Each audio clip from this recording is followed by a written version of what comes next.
على الرئيس مرسي لما قال ان مبارك لن يخرج من السجن. الرئيس مرسي يقول زي ما هو عايز، ده اولا لعده اسباب. في قانون بيحكمه زي ما بيحكمنا، تمام؟ ما هو قال على مليون حاجه وما اتنفذتش. انت فاهم؟ فين ال 200 مليار اللي قال عليها؟ معايا حضرتك؟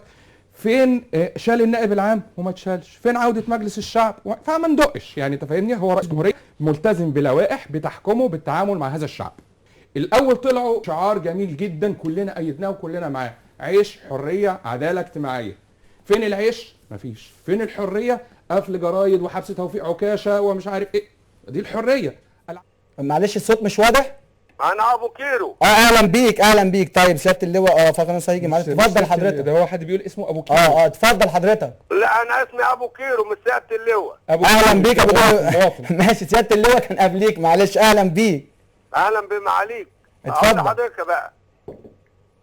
اولا انا اشكر قناه الحافظ. الو سامعينك اتفضل كمل. ارفع لها القبعه لانها فعلا زي ما بقول الاعلان رؤيه عصريه في القنوات الاسلاميه. تمام. دي حقيقه. تمام. فضل ربنا علينا. كل حتى اللي بتستضيفهم محترمين مهذبين. طبيعي. شكر يعني انها استضافت البطل المغوار، البطل الاعلام المغوار احمد السيد اللي عهد مبارك باكمله لم يجرؤ. السلام عليكم. الو. ايوه. الو. سامعينك سياده اللواء. بنشكر حضرتك على المداخله. اتفضل. احنا على الهواء. ايوه حضرتك معانا على الهواء يا فندم. اولا بنرحب بالضيوف الاعزاء اللي موجودين وعلى راسهم الاستاذ الكبير احمد السيد. تمام. الاعلامي المعروف. وبنشكر قناه الحافظ على انها اتاحت لنا الفرصه الغير عاديه ان احنا ندخل في هذه المداخله. تمام. المطلوب اولا ان ربنا سبحانه وتعالى يكون خير حافظ ويحافظ لنا على بلادنا وخاصة سينا اللي احنا بذلنا علشانها الدم والعرق وضحينا ب100,000 شهيد على مدى 4 حروب مع اسرائيل والقردة الخاسئين. والنهارده سينا بتضيع مننا، فيا رب احفظها يا رب كما حفظت قناة الحافظ ويكون الله خير حافظا. يا رب. سياده اللواء انا ليا سؤال. انا عرفت صوت حضرتك على ما يبدو ان سيادتك سياده اللواء احمد كمال المنصوري. تمام. طيب سياده اللواء انت كنت تلميذا للرئيس حسني مبارك في الكليه الجويه.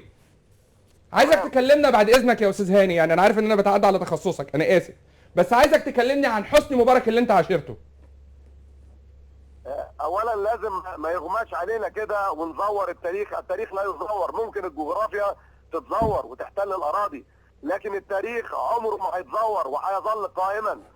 حسني مبارك ابينا ام شئنا كان بطلا في الطيران وبطلا في سلاحه، وادى للبلد دي الكثير والكثير وتعلم على يديه. يعني اسمح لي سياده اللواء، طبعا انا طبعا في حقائق بعينها ما نقدرش اي حد يزايد عليها او ينكرها، وزي ما حضرتك قلت ان التاريخ نفسه بيسطر نفسه على مر العصور سواء باسماء بعينها كان الرئيس السابق حسني مبارك او غيره. هي الفكره ان احنا هنا في قناه الحافظ بنتقبل دائما وابدا وبندي المساحه والفرصه لكل وجهات النظر ما بين المؤيد او ما زال مقتنع تماما ومتعاطف مع الحاله الصحيه للرئيس مبارك وتاريخه وانجازاته، او وجهه النظر الاخرى اللي هي بتقول ان بعد احداث يناير وما احدثه الرئيس السابق حسني مبارك ونظامه السابق لمده 30 عام شيء طبيعي ان يبقى في برضه ناس ثانيه ضد تمام الموضوع ده. على كل حال من الاحوال انا بشكر جدا مداخله حضرتك، واعتقد وصلت الرساله ووصلت المعلومه فيما يتعلق بالتاريخ حسني مبارك، وسيادتك احد اللي اشتغلوا معاه يعني او الفتره الزمنيه معاه.